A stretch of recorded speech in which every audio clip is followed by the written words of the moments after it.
মেঘলা আপনার কাছে একটি প্রশ্ন রাখতে চেয়েছিলাম। আপনি তো শিবিরের হয়ে জিতেছেন কিন্তু শিবির করছেন না। তো এই জায়গা থেকে এই যে বিশাল প্যানেলের আপনাদের যে বিশাল বিজয় আসলো, এই বিজয়ে এখন সবচেয়ে বড় চ্যালেঞ্জ কি দেখছেন? জাহাঙ্গীরনগর বিশ্ববিদ্যালয়ে আমরা জানি যে শিক্ষক রাজনীতিটা অনেক বেশি প্রকট। এই জায়গা থেকে শিক্ষক রাজনীতি, ছাত্রদল প্রত্যাখ্যান করেছে, বাম সংগঠনগুলো আপনাদের পাশে নেই।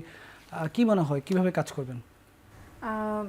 বাম সংগঠনগুলো প্রত্যাহার করেছে, তারপরেও কিন্তু আমরা বলবো যে আমরা কিন্তু প্রত্যেকে বিপুল পরিমাণ ভোট পেয়ে জয়ী হয়েছি। তার মানে একটা অংশ আছে যারা আমাদেরকে খুব ভালোভাবে গ্রহণ করেছে এবং আমাদের উপর বিশ্বাস রাখছে। তো শিক্ষার্থীদের জন্য যদি কি করি সেটা যদি বলতে হয়, যে প্রতিকূল অবস্থা অনেক কিছুই আমাদের মানে মানে পার করে আসতে হয়েছে।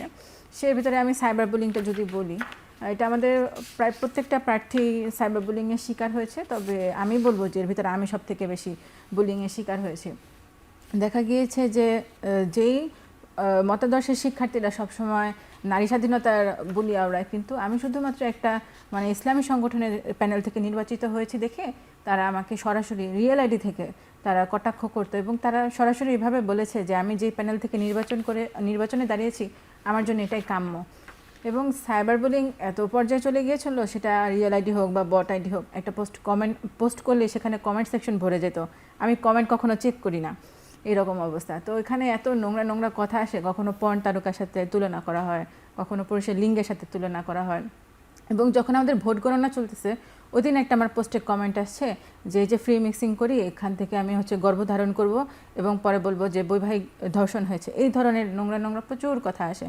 তবে এখানে কিন্তু আমি বলবো যে যারা নারী স্বাধীনতার কথা বলে তারাই এখানে সব থেকে বেশি হস্তক্ষেপ করেছে। শুধুমাত্র আমি ইসলামী সংগঠনে এসেছি এবং এই কারণে কিন্তু যখন আমার নাম ঘোষণা হয়েছে সিনেটে সেদিন সবাই হিজাব হিজাব বলে করেছে, কারণ এটা দিয়ে দেখিয়েছে যে শুধুমাত্র আমি ইসলামী মতাদর্শের একটা প্যানেলে নির্বাচন করেছি দেখে আমাকে যে এত হেয় করা হয়েছে, সেজন্য মানুষ আমাকে জিতিয়েছে এবং দেখিয়েছে যে না, আমার ভিতরে যোগ্যতা আছে।